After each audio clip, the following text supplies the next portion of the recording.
यूहन्ना की किताब उसका 10वां अध्याय उसका 27 पद से जो हम संडे शाम को शुरू किए थे, उसी में हम आगे चलेंगे। और जो संदेश यहाँ से आपको दिया जाता है वो सुनने के लिए नहीं है, उसको मानने के लिए है, उसके अनुसार चलने के लिए है। और जब आप संदेशों को मनन करते हैं, जो सिखाया जाता है उसके अनुसार चलते हैं ना, तो आप कभी क्या सिखाया जाए नहीं भूल सकते। अक्सर एग्जाम में वो बच्चा फेल हो जाता है जो स्कूल में तो पढ़ता है लेकिन घर में आकर उसको रिवीजन नहीं करता, रिपीटेड नहीं करता, दोहराता नहीं, वो कभी सक्सेस नहीं हो सकता।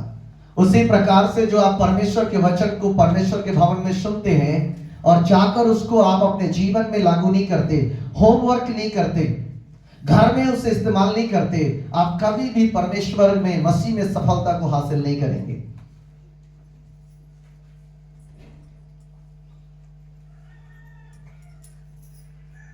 एक सिद्धांत है जीवन का, यदि आपको सक्सेस होना है तो जो आपको सिखाया जाता है उसको एप्लीकेट करना है, अपने जीवन में लागू करना पड़ेगा। और जब आप उसे लागू करोगे तब वो आपके जीवन में काम करेगा।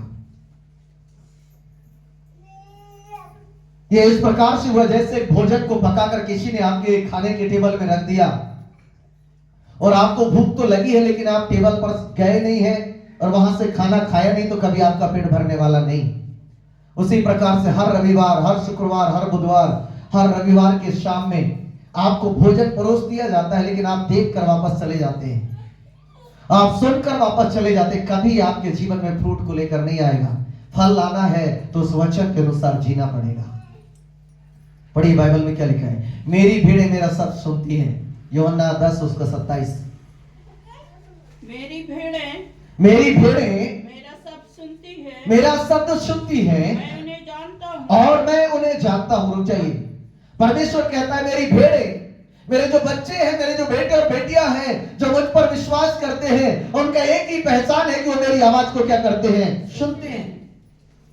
यदि सच में आप मसीह को जानने वाले हैं, मसीह के मानने वाले हैं, तो आपका पहला एटीट्यूड होगा, आपका पहला स्वभाव होगा कि आप परमेश्वर के वचन को सुनोगे।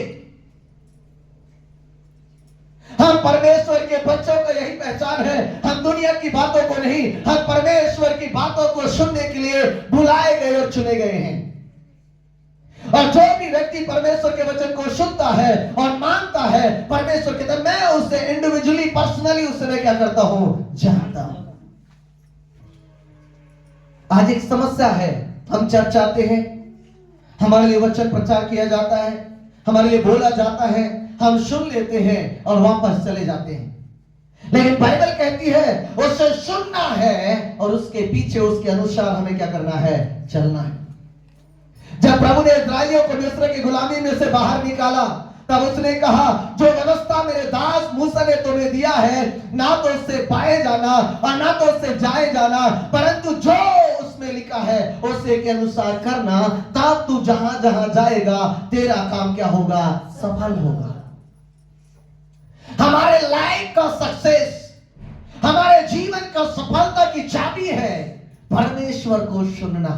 हालेलुया, बाजू वाले को बोलिए, पहली बात आपके जीवन में सफलता पाना है, चंगाई पाना है, छुटकारा पाना है, आशीषों को पाना है, हमें परमेश्वर को सुनना पड़ेगा, परमेश्वर के वचन को सुनना पड़ेगा, परमेश्वर की आवाज को सुनना पड़ेगा। बाइबल में लिखा है मेरे प्रिय, जितने लोगों ने परमेश्वर को सुना है, परमेश्वर उनके जीवन के स्तर को क्या कर दिया है, बदल दिया है। आमीन। दाऊद ने परमेश्वर की आवाज को सुना, एक बकरी चराने वाला व्यक्ति, वो परमेश्वर उसे क्या बना दिया, इजराइल का राजा बना दिया। परमेश्वर का दास अब्राहम ने परमेश्वर की आवाज को क्या किया, सुना, और परमेश्वर ने उसे बाज से, उसे बे औलाद होने से उसको आशीषों का पिता बना दिया। वो हमारे लिए आज आशीषों का कारण बन गया। क्यों? क्योंकि उसने परमेश्वर की आवाज को सुना। वैसे जब कलीसिया आप परमेश्वर की आवाज को सुनोगे, आप बहुत सारे लोगों के लिए आशीष का कारण बनोगे। आमीन। आप